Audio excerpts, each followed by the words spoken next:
ಓಂ ಶಾಂತಿ. ಮುರಳಿಯ ಮುಖ್ಯ ಸಾರ ದಿನಾಂಕ 12/12/24.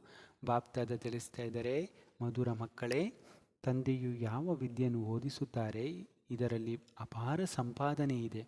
ಆದ್ದರಿಂದ ವಿದ್ಯೆಯನ್ನು ಬಹಳ ಚೆನ್ನಾಗಿ ಓದುತ್ತಾ ಇರಿ. ವಿದ್ಯೆಯೊಂದಿಗೆ ಸಂಬಂಧ ತುಂಡರಿಸದಿರಲಿ.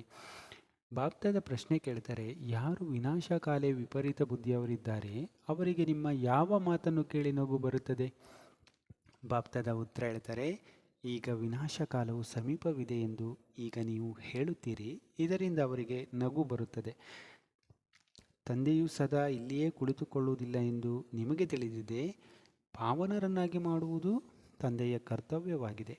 ಯಾವಾಗ ಪಾವನರಾಗಿ ಬಿಡುವರೋ ಆಗ ಈ ಹಳೆಯ ಪ್ರಪಂಚ ವಿನಾಶವಾಗ್ತದೆ, ಹೊಸ ಪ್ರಪಂಚ ಸ್ಥಾಪನೆ ಆಗ್ತದೆ. ವಿನಾಶಕ್ಕಾಗಿಯೇ ಈ ಯುದ್ಧವಿದೆ. ನೀವು ದೇವತೆಗಳಾದ ಮೇಲೆ ಮತ್ತೆ ಇದೇ ಕಲಿಯುಗಿ ಪತಿತ ಸೃಷ್ಟಿಯಲ್ಲಿ ಬರಲು ಸಾಧ್ಯವಿಲ್ಲ. ಬಾಪ್ದಾದ ಧಾರಣೆಗೋಸ್ಕರ ತಿಳಿಸ್ತಾ ಇದ್ದಾರೆ, ಒಂದು, ತಮ್ಮಲ್ಲಿ ಜ್ಞಾನರತ್ನಗಳನ್ನು ಧಾರಣೆ ಮಾಡಿಕೊಂಡು ರೂಪ ವಸಂತರಾಗಬೇಕು. ಜ್ಞಾನರತ್ನಗಳಿಂದ ವಿಶ್ವದ ರಾಜ್ಯ ಭಾಗ್ಯದ ಲಾಟರಿಯನ್ನು ಪಡೆದುಕೊಳ್ಳಬೇಕು. 2, ಈ ವಿನಾಶ ಕಾಲದಲ್ಲಿ ತಂದೆಯೊಂದಿಗೆ ಪ್ರೀತಿಯನ್ನಿಟ್ಟು ಒಬ್ಬ ತಂದೆಯ ನೆನಪಿನಲ್ಲಿರಬೇಕು. ಅಂತಿಮ ಸಮಯದಲ್ಲಿ ಪಶ್ಚಾತ್ತಾಪ ಪಡುವಂತಹ ಅಥವಾ ದುರಾದೃಷ್ಟರಾಗುವಂತಹ ಯಾವುದೇ ಕರ್ಮವನ್ನು ಮಾಡಬಾರದು.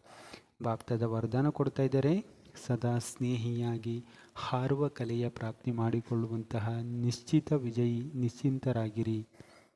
ಬಾಪ್ದಾದ ಸ್ಲೋಗನ್ ಹೇಳ್ತಾ ಇದ್ದಾರೆ, ನಥಿಂಗ್ ನ್ಯೂ, ಯಾವುದೂ ಹೊಸದಲ್ಲ ಎನ್ನುವ ಸ್ಮೃತಿಯಿಂದ ಸದಾ ಅಚಲರಾಗಿರಿ.